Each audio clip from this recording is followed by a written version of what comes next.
you join me with some parcels. 2 parcels to be exact, a small one and a big one. So in here we have a SATA power splitter cable, and this is the Huntkey H702 computer case, which I'm opening with a side cutter for some reason.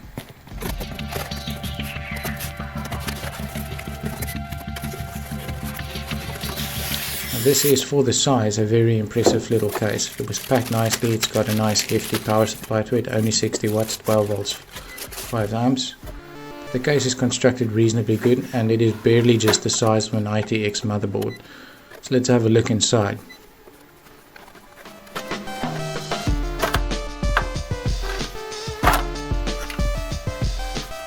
Not really much inside. The spray job is done pretty good. Got a little DC to DC power adapter at the top to convert the 12 volt to ATX and SATA, and a drive caddy that holds one 2.5 inch hard drive.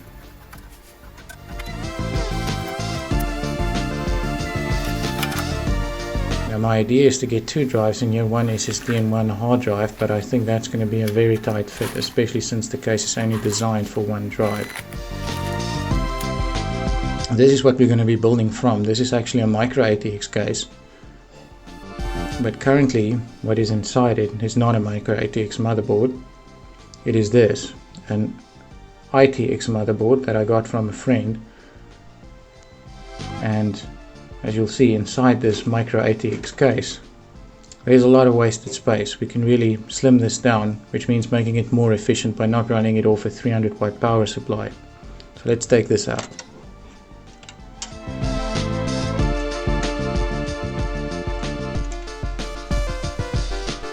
And let's remove the drives, which does not want to come out unless we remove the power supply.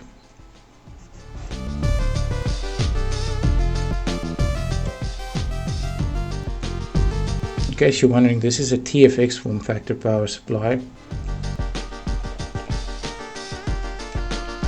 and it is producing 300 watts. It is an 80 plus, so not a bad power supply. Oh, and removing the power supply also pulls out the drives for us. How convenient. This is one of the things I'm really impressed with this case. The standoffs has got little pieces that comes through the motherboard that holds it in place, which is very convenient if you've ever fitted a motherboard to a case. It's the first time I see something like that, and I like it. The rear nice and tidy. And are we going to get it finally? And I'm screwing in this motherboard.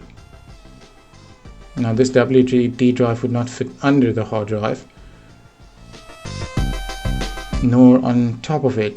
So let's look at what options we have. Oh yes, that's it. Let's just simply break open the case of the SATA drive and see what falls out. And what fell out was this. This is a 120 gigabyte WD green. It looks a lot like a disk-on module that you might have seen in thin clients, just a SATA connector with a very small PCB. So you can finish up connecting our ITX board, fit the Y power split. Well, I might need 2 hands for that. Ah, there it is. Lovely.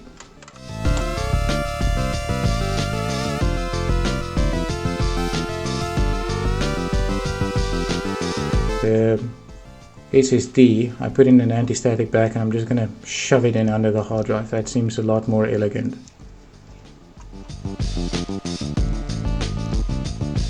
And this is the final build thing. A lot of wires all over the show. I'm not even going to bother with cable management on this. But as for the Huntkey H702, I really like this case. It's constructed very good. Much better than I thought at the price.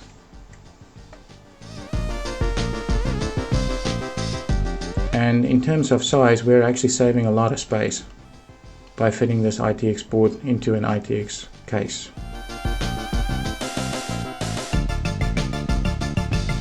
So satisfying. Well, there you have it, a small video transplanting an ITX board from an ATX case or micro ATX case into an ITX case. was a nice build, I enjoyed it. There's the Unify PC that you've seen in the last video right on top of it. Here is the Huntkey with its power brick, and incidentally the power brick lights up the Huntkey name, which is a nice touch. So this is my setup now, looking nice. Thanks for watching.